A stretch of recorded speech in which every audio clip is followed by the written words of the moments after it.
Restream? Why do I need me to log on? I shouldn't have to log in. I just was logged in a second ago. Ugh. Maybe it's working.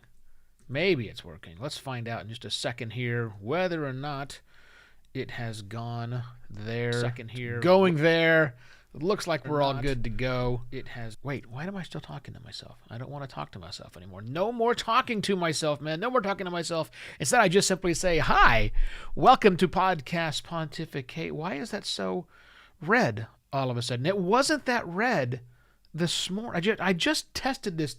Hi, Evo Terra with you. Thanks for watching Podcast Pontifications, the live taping. And you see what I have to deal with? I swear to God, when I tested this morning, the video looked great. And now I look like I'm friggin' burned to pieces. Why does that look so bad? I guess it's still red. It's still very red. All right, we'll leave that alone. We'll adjust it like that and hope that that's something better. Anyhow, today we're going to talk about from free podcast to exclusive podcast and back again. Are you excited? I'm excited. Yeah, that's pretty self-explanatory. And one more new thing I'm going to do on the live stream. I'm at the end of the show. Normally, I just say a few words and I say goodbye. But I realize some of you might be interested in the process, right? Of what I do after this. So my plan is such that it is to leave the video rolling, to leave the streaming rolling, and I'm going to talk you through my process. I'm just going to basically say, okay, this is what I'm doing next and next. And then so it'll go for about 15 minutes longer than it normally goes. So if you want to stick around for all of that, by all means, normally people pop in and pop out because they know, hey, they're going to get the actual edited content of the podcast at 10 o'clock today, 3 hours from now. And you're still going to get all of that. But if you are interested in the full process, well, not necessarily the full process, but at least some of the audio processing I do. Look, nobody wants to sit and watch me type for an hour and a half, which is what I'm going to do. I'm not making you do that, but I want to talk you through the process of at least the audio production piece. There's a lot more to podcasting than just audio production, as you know. But that's my plan, is to talk you through what I do afterwards. So just for the first 15 minutes, so just how I get the file from one place to the other, what sort of processing I do, all the questions that a lot of people have that I'm just going to explain. I was kind of hoping to be able to show the screen, and I probably should know how to do that, but I don't know how to do that. I was dinking around with OBS and this video capture and various things, and I thought, oh, this is going to work great. And it doesn't work great. It didn't do what I wanted it to do, but that's okay. I'll figure out. I'm going to do the first today. I'm going to try it just talking you through, because it's very fast what I do, and then perhaps I'll get things connected properly so that I can actually show my work along the lines. Anyhow, that's the plan of the program. Thanks for hanging out with me. Let's check this. Good morning, Arlen Amber. Nice to see you in the chat room. Wherever you're watching this, whether it is on Twitter or whether it's YouTube or Facebook or LinkedIn, you can leave a comment just like Arlen did, and I'll see it and I'll reply to it, at least for the next minute or two, because in about 2 minutes, I will not be replying to it because I will be recording the show, the episode, and then I'll see any comments after that's done, and I'll respond to them, and then I will show you the behind the scenes, what it takes to make the PP.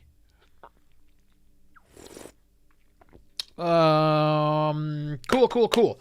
So that's all looking good. Yep, everything's happy. I don't hate the video today, which is saying something for me, because I really hate the video, but I don't right now. So that's good.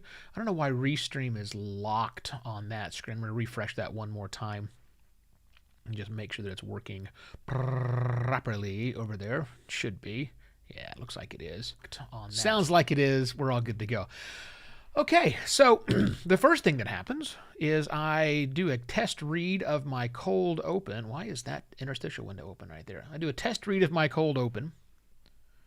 And I got to get this closed.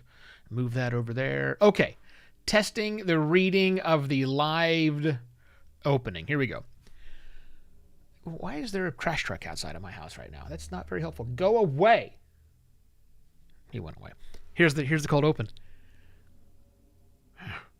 Man, that irritates me.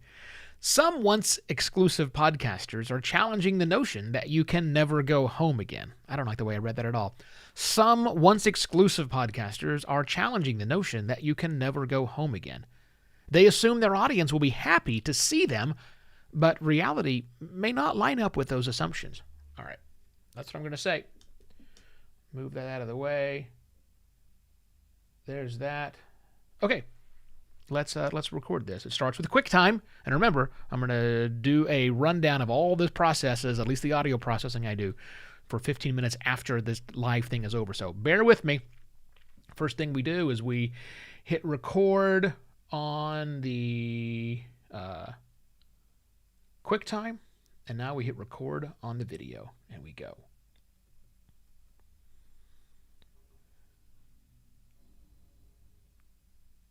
Some once exclusive podcasters are challenging the notion that you can never go home again. They assume their audience will be happy to see them, but reality may not line up with those assumptions. Hello and welcome to another Podcast Pontifications with me, Evo Terra. We're starting to see movement in the exclusive side of podcasting again. But this time, it's not just shows moving toward exclusivity. We're also seeing shows moving out of exclusivity deals with some single platform and once again becoming widely distributed on all the platforms. Now, while that's more than a little concerning for those exclusive platforms, like, is that business model really working out? It's quite exciting to podcast listeners and also podcasters alike. It's exciting to listeners because they can now freely enjoy what was, for at least a time, exclusive and perhaps off limits. And it's exciting to podcasters because maybe exclusive doesn't mean forever. Podcasters who've gone exclusive, they're now realizing that, hey, they can always go back to free, right? I mean, either at the end of the exclusive period they signed up for, or by breaking, or better yet, renegotiating their contract on that exclusivity. Part of the calculus that exiting, if you will, an exclusive agreement looks like. I think the podcaster makes 3 different assumptions about their audience and what's going to happen when they go back to wide distribution for their show. Assumption number 1 is that, well, the listeners followed me here, wherever that happens to be, and they're going to stay with me, whether that's here on that exclusive platform or somewhere else. And that assumption is probably true. I can't fault much of that. I do think that some of the existing audience who were listening while the show was exclusive are going to be able and quite happy to switch to a different app. Some will be. And as long as you're still on that app that you moved people to when you went exclusive podcaster, they'll be happy to listen there too. But that only assumes that that exclusive app you were on still has your show listed. It might not. What happens if that app itself is exclusive and only exclusive shows can be on that app? Will your listeners follow you off? Well, hang on. That exclusive app might be, to those listeners, a much better experience. It's curated content. It's better than the other apps that are out there. They may have found that that app works really well for them. And by the way, I think it's way too early to discount tightly curated apps that list a much smaller set of podcasts that are able to present a better listener experience. I know we've had a lot of very early failures on this, but I think those are lessons learned for the next wave of podcast apps coming out. So that's assumption number 1. Assumption 2 is, well, the listeners that I lost when I went exclusive a year ago, 2 years ago, they'll all come back to me. Are you sure about that? I mean, some grudges are really hard to get over. There are loads of vitriol that you can see in various online forums every time a show announces going exclusive. And while I agree with Dave that Twitter is not real life, I know that listeners are spoiled for choice already. Many of them, not long after the podcast they used to love to listen to goes exclusive, who choose not to switch to that app, even if that's a free app, many of them will move on. And they'll fill the void that you and your podcast left with another host of another podcast. Now, the more niche your show is, the better your chances of gaining those listeners back. But I want you to think for a minute about all the podcasts that you used to listen to 5 years ago that are still being produced, and you don't listen to them right now. It's still great content, but you've moved on. You just don't have the time to listen to those shows that you previously did. Now, you can mitigate this by keeping in contact with your listeners while you're exclusive, obviously, and then emailing them and saying, hey, I'm back to free distribution. But, of course, that assumes that you've already have their email and you have that relationship with them. And also, you need to realize that many of them who when you moved, will be very pissed off at you and have unsubscribed from that email and your social accounts. So no, I don't think you can bet on the fact that your listeners that you abandoned will be happy to see you return. Third assumption, with wider distribution, plus your loyal fans, and the fans who came back who didn't listen to you for a while, those will all work together to help your show reach a larger audience. And yes, I think that will help you reach a wider audience, but will that audience be larger than the size of your audience when you went exclusive and you lost a lot? I don't know. But do you really need it to be, I guess, is the other question. Why do that? Does it matter if you're bigger or smaller? Is it just better to be distributed widely? One thing, though, if you do need a larger audience, coming back is going to mean more hustling from you. And if you've been out of the game for a while, you may see that the hustling game has changed quite a bit, and suddenly you're behind. So this is a cautionary tale before you jump to exclusive. But one thing I want to be clear on, I am not opposed to shows taking the exclusive route if that's the right opportunity for them. I don't begrudge anyone that decision that they have made. But when you're thinking about it, just be sure you understand that reality of when the exclusivity is over, when it loses its luster, and you want to come back to wide distribution. May not be the same game you left. I'm doing a reverse boostagram today, and I'm welcoming all the attendees of She Podcast Live to the Phoenix area. She Podcast Live is a conference that's starting tomorrow, and I will be in attendance. Woohoo! If you're going to be there, I would love to meet up with you. I actually will have on my possession the entire time I'm there some special gifts just for listeners of Podcast Pontification. So do not hesitate if you see me to step right on up and introduce yourself as a listener. You will get a free little gift. And if you want to give me a gift, the gift of value for value, please visit podcastpontifications.com/value for value to find easy ways to make that happen. That's it. I shall be back tomorrow with yet another Podcast Pontifications. Cheers.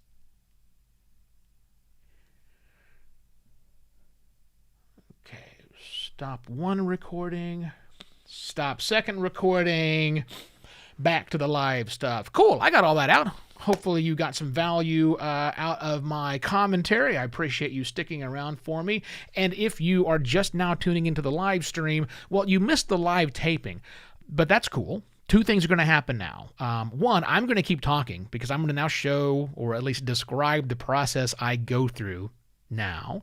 And the second thing is if you just want the content, go to podcastpontifications.com.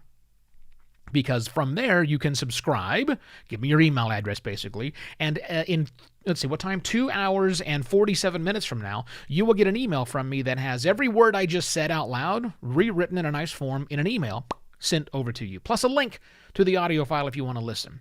And, of course, your chances are you're subscribed to Podcast Pontifications on whatever listening app you want to use. You can get it that way, too.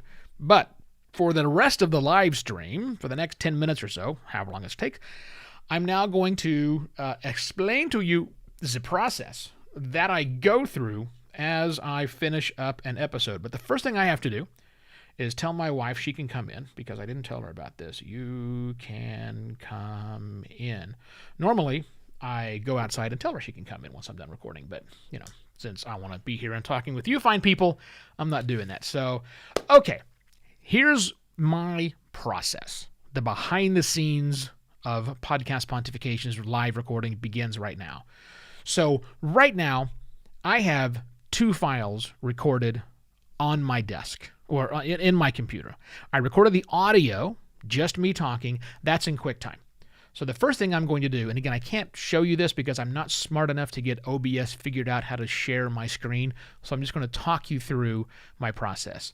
So I recorded it on QuickTime. I've saved it on QuickTime. Well, I've just stopped it on QuickTime. Now I got to save it, right? So I'm going to hit Save As, and I'm going to call this file Evo Raw, and I'm going to stick it on my desktop.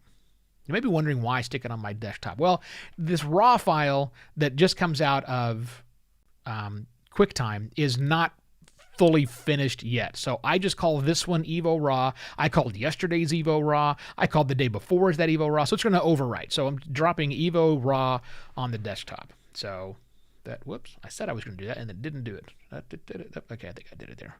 Did I do it there? Let's go. File, save. One more. Here we go. Evo Raw. And that's going on the I said desktop, and it's really going on my download. So, okay. All right. So now we're replacing that there. So that's the first thing I'm going to do. That happens pretty quickly. The second thing I'm going to do is OBS recorded a video. I hit stop recording, and now there's a video up there. So inside of my movies folder, there's a whole bunch of these because I have not deleted them, and man, I need to, because they're all around 100 and plus megabytes each, and I need to get rid of that. So I've got this file that OBS records, and it's an MKV file, which is worthless. So what I then do is I launch this little program called an MP4 converter that I have, and I grab it, and I say, all right, I'm now going to open up that video file that I did, which is today's date, MKV, open up, and I'm going to rename it. This is PPS4E47 live stream, and I'll explain why I'm doing this in just a second. And I'm now going to hit browse, and I'm going to not drop this one on the desktop. I'm going to actually put this in the episode folder for season 4, episode 47, and I'm going to hit convert. Now, this is converting it from that whatever file was to an MP4 file. And what I'm going to do after this, and it only takes, 10, 15 seconds for that to get processed. I will take this video, and I will load it up to Allie Press. Hi, Allie, if you're watching. Allie is my production assistant. She's been with me for a number of years. She's awesome. And she will take the video file and make it a decent video. You know, that part where after I do my cold open, and I kind of pull back, and I come back again, right? That's where there's a break. She has the bumper music, and she has the image that I'm going to upload for this episode. So she will she'll break the video there, drop those 2 things, and then that's it, right? And then she cleans it up a little bit. There's not much editing. There trims the beginning and trims the ending. That's it. Everything in the middle is fine unless I totally screwed something up, and I don't often screw something up on that. And then she'll load that up to YouTube later on tonight. So, and now the file is fully uploaded. It is completed. So I can close that. And yes, I'm going to do all those things. I'm going to open up Basecamp. That's the communication tool and the collaboration tool and coordination tool. Coordination, communication, and collaboration. Those 3 C's. That's what Allie and I use to work together. Hi, honey.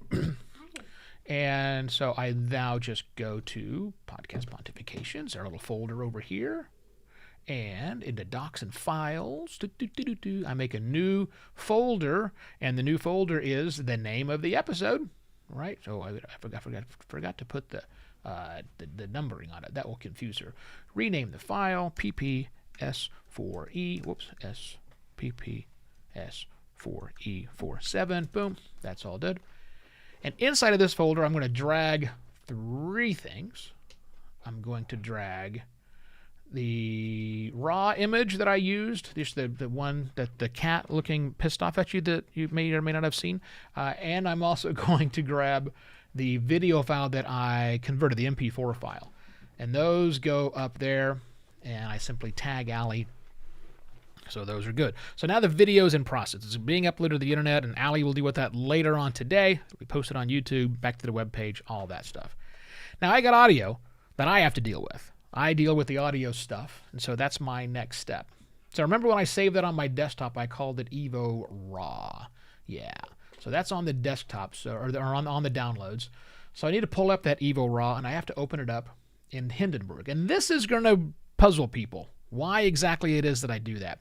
So I now have the file open in Hindenburg.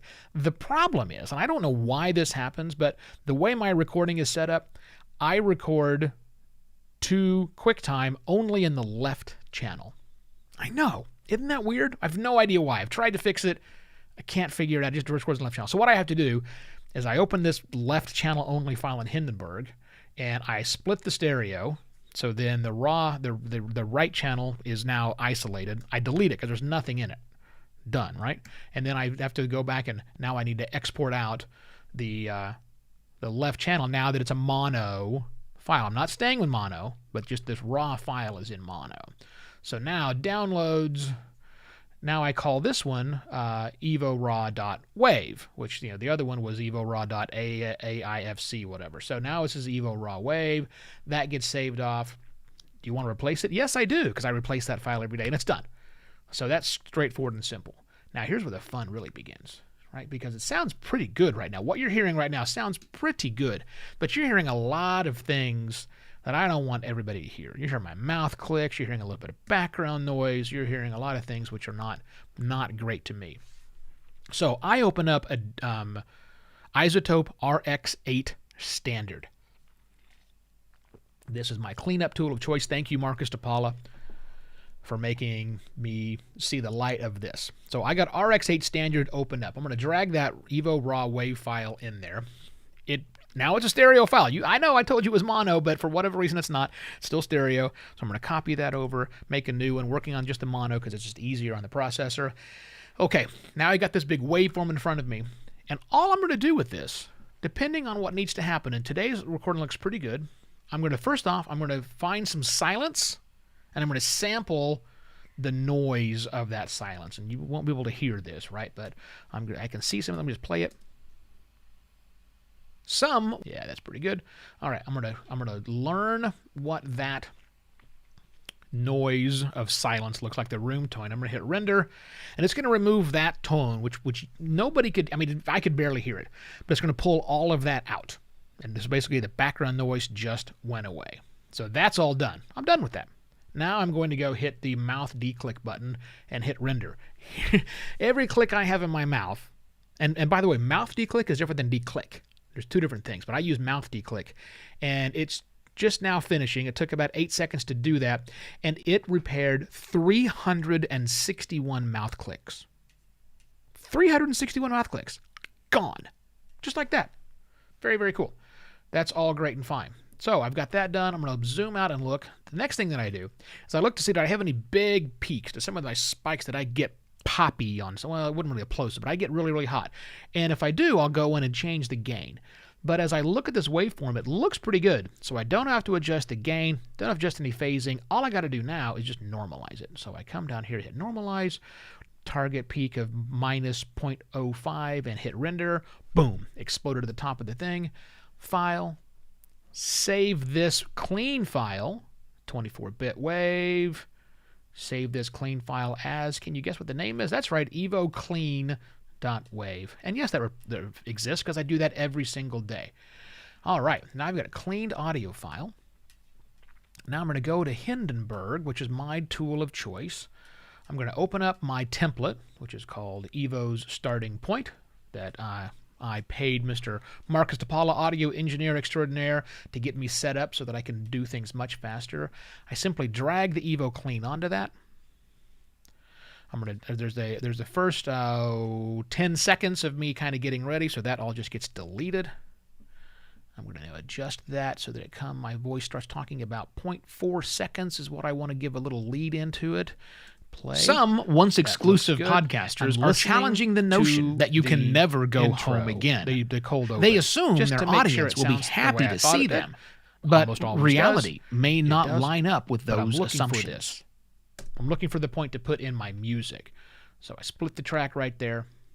I go over to my folder where I keep everything in my on Dropbox, and it's in an assets folder called Podcast Pontifications Assets. First thing I do is I grab Season 4 intro bed, and I drag that to that spot. Excellent. Second thing I do is I've got to put my Gumball. Gumball is sponsoring me this month, so I drag Gumball, and it's put in place right there.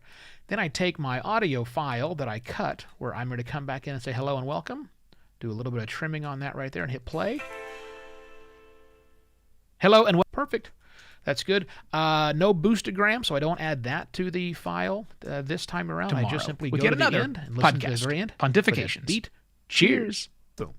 That's where that ends. I go and I grab my S4 outro. I drag it in there.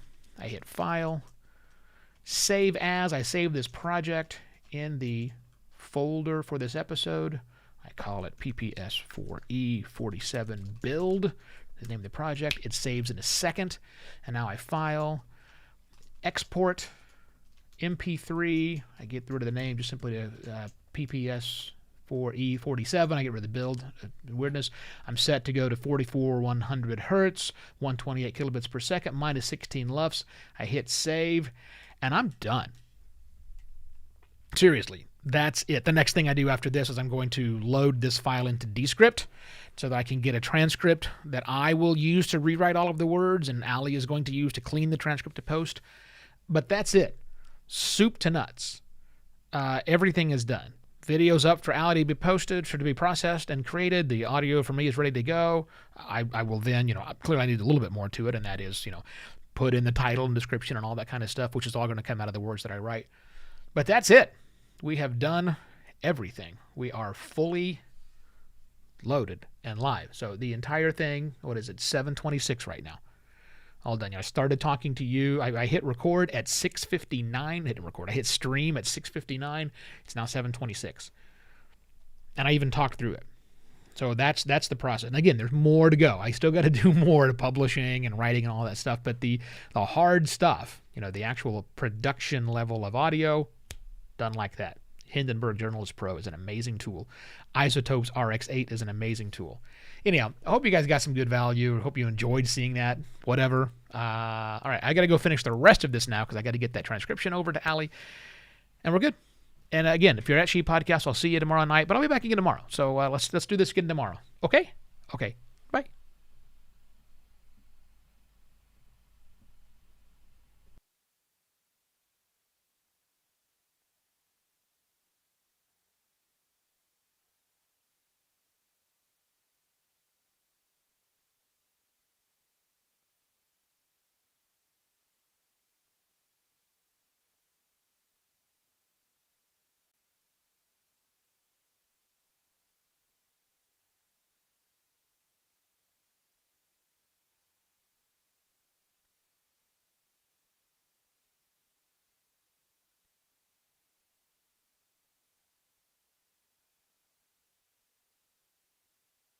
Some once exclusive podcast. Free little